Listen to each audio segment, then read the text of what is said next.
If at first you don't succeed, maybe skydiving isn't for you.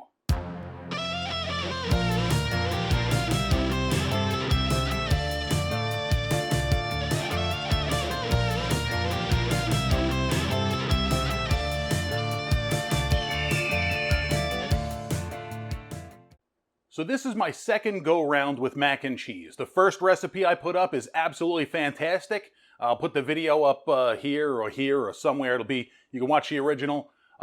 Still a great recipe. This is just an improved recipe. The one great thing about food is you can keep improving your recipes, working on them, tweaking them, fine-tuning until they're absolutely amazing. I don't know if I can make this one any better. It's that damn good. We're gonna make it today, so let's get it done. So, for our upgraded macaroni and cheese, we're going to start off with 1 pound of smoked bacon. I'm using the hickory smoked variety. And we're going to slice that into 1/4-inch strips. We want them fairly small. Use a good knife, sharp knife. If you want to use a knife like this, if you want a knife like that, the link is in the description below. You can get it on Amazon. It's a beautiful knife. Nice razor sharp. You can shave with it. So cut your bacon, not your fingers. Look at that. Nice. Now we're going to fry this up all crispy-like. So in a large saucepan, which we're going to use to make the rest of the sauce, medium heat, we're going to let this cook. We don't want it to cook too fast. We want that fat to render out. We want our bacon to get nice and crispy. So medium heat, stir occasionally to often until it's red brick in color and that bacon grease starts to foam up like that. A wise man once said, when it's red brick and foamy, your bacon's good homie. Thank you, Chef John, for that one. So there we go. It's foamy, it's red brick in color, it's going to be nice and crispy. It's beautiful. It's fragrant. You know, to be honest with you, they say bake cookies when you're going to sell your house. No, cook bacon. All right, slotted spoon. If you're using non-stick, don't use metal. You should know this. But slotted spoon, we want to extract our bacon with as minimal fat as possible. Not for healthiness, we just want the bacon to be crispy and not greasy. So take your time, scoop it out, shake off the excess, drain it on paper towels. Now that fond, at the bottom of that pot, that's so much flavor. We don't want to lose that. We're going to need that. We're going to pour off the grease, but we need that flavor. So once all your bacon's out and draining, we're going to drain off the excess grease. You could filter this through a coffee filter and a strainer. And then you're going to put it off to the side, let it cool down. You can use that to make scrambled eggs instead of butter. But look at that fond. That is flavor. That's what we want. So we're going to put that back to the stove. But before we do that, we need to get our pasta ready. So you can cook your pasta as you're cooking the sauce, as you're making the sauce. So get your pot of water boiling, whatever macaroni shape you're using. If you're using elbows, shells, if you're awesome, you're using cavatappi like me, the corkscrew with the hole in the middle. You're going to cook that to half of the manufacturer's recommended time. So in my case, the manufacturer recommended 8 minutes for al dente. I went with 4 minutes. So do the pasta. When the pasta is done, by the way, you just drain it. You do not rinse it. Drain it, and then we make the sauce. Anyway, 1 stick of butter into the pan that we cooked our bacon in. We're going to melt that. We're going to do this over like a medium-low heat. There was still a lot of residual heat in the pan at this point, so that's why it's bubbling. Once it's melted, 6 tablespoons of all-purpose flour, 1 teaspoon of ground mustard, 1 teaspoon of freshly ground black pepper, and a half a teaspoon of chipotle powder. This is optional, but that little bit of warmth in there, it's not too spicy. If you don't like spicy, don't use it at all. If you like it more spicy, you can use a little bit more. I found a half a teaspoon is absolutely perfect. So over the heat, we're going to mix this all together. It's called a roux. That fond is going to start to come out. Now, once we've cooked it for about 2 to 3 minutes, we're going to slowly stream in our milk. You don't want to pour it in. You want to stream it in slowly, whisk it in. It's going to tighten up right at first, then it's going to relax. So just take your time. Your patience will be rewarded. I guarantee it. Have I ever steered you wrong in that regard? No, I have not.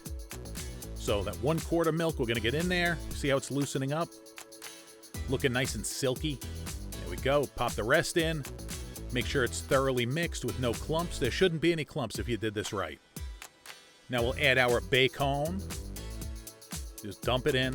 Not the paper towel. Don't put the paper towel in there, just the bacon. Now, Our cheese, we got 4 cups of shredded cheese of your choice. I'm using a mixture of cheddar, Colby, and Monterey Jack. Handful at a time. Stir it. Just that's it. Now with this, we don't want the cheese to fully melt. We still want a little bit of cheese consistency, if you will. So handful at a time, stir it once it's all separated, because you don't want clumps. That's what we're getting at. You want clumps of cheese. You want the individual strands to be separated, if you will. And then once you're at the bottom, just pour the rest in, give it a stir. At this point, your pasta's probably ready. If not, it's close to it. Turn the heat off. There we go. And now, we drained off our pasta. We're going to put the pasta back into the pot that we cooked it in because it's big enough to hold the sauce and the pasta. Look at those beautiful corkscrews. That's cavatappi at its finest. Now we're going to dump our cheese sauce mix into the pasta. Macaroni, whatever you want to call it. Is there a difference between pasta and macaroni? Is there a clear and defined difference? I don't know. I'm not Italian. If you're Italian, drop it down in the comments. Give that a nice, thorough mixing. You want cheese to be dispersed throughout. Now in a large baking dish, we're going to spritz it down with a little bit of cooking spray, the sides and the bottom. Now here's the key. We're only going to pour in half of the mixture at first.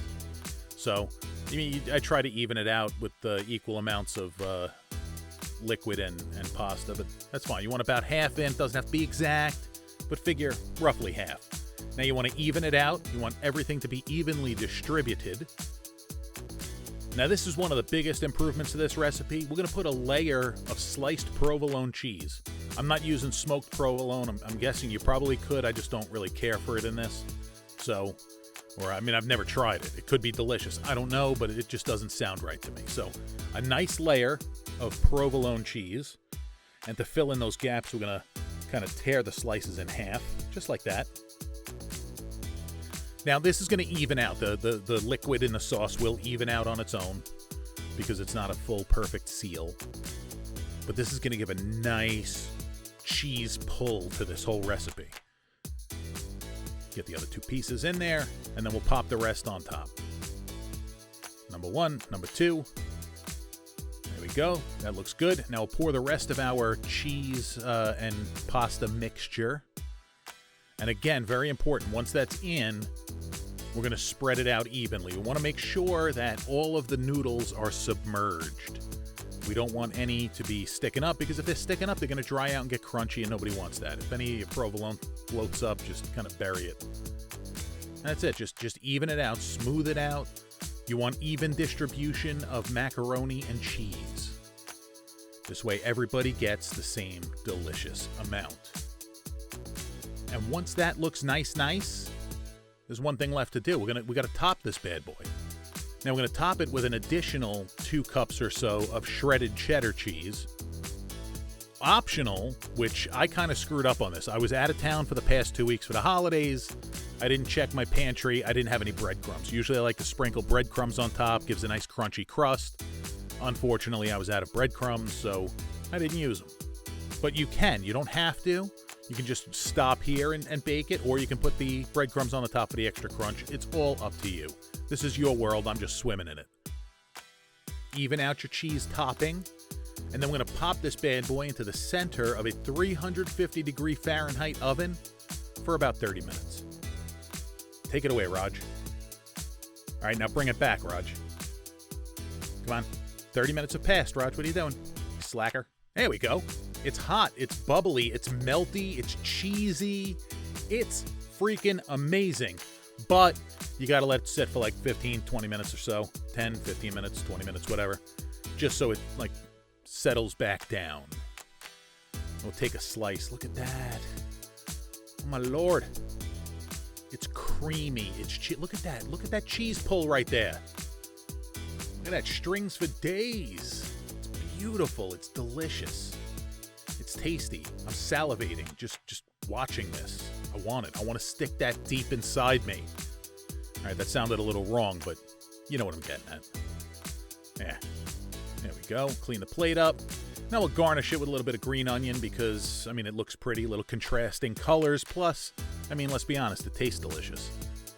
You gotta make it nice. I'm starting to learn this whole food design thing. I'm getting not terrible at it. There you go. That's beautiful. That is beautiful. Apparently it wasn't beautiful enough because I still had to continue to futz with it. There we go. Just like that. Now, let's stuff it in our face. Look at how beautiful that is. It's cheesy. It's bacony. It's out freaking standing. I mean, look. Oh. Cheese pulled to the moon. I don't want to be a savage. And there we go. It's a little better. Oh, it's so good. Wow.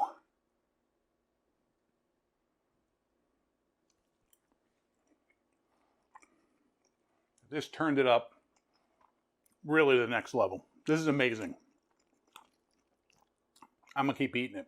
You can keep watching me. No, I'm not going to torture you like that. So there you have it, folks. New, well, not really that new, but just completely improved. It's absolutely bonkers. The smoky heat from the chipotle and the smoky saltiness from the bacon, they just marry so perfectly. It's cheesy, it's creamy, it's noodly, because it's got noodles. And it's amazing. So give this recipe a try. If you liked it, if you didn't like it, if something went wrong, just please tell me about it down in the comments. You got any suggestions of something you want to see me make? Hey, I take requests. Drop that down in the comments. And if you want to tell me I suck, you could drop that down in the comments too. I'm a big boy and I can take it. I really appreciate everybody watching. Happy New Year if you're watching this when I release it. Hope your holidays were absolutely amazing. And yeah, we'll catch you on the next one. Bye.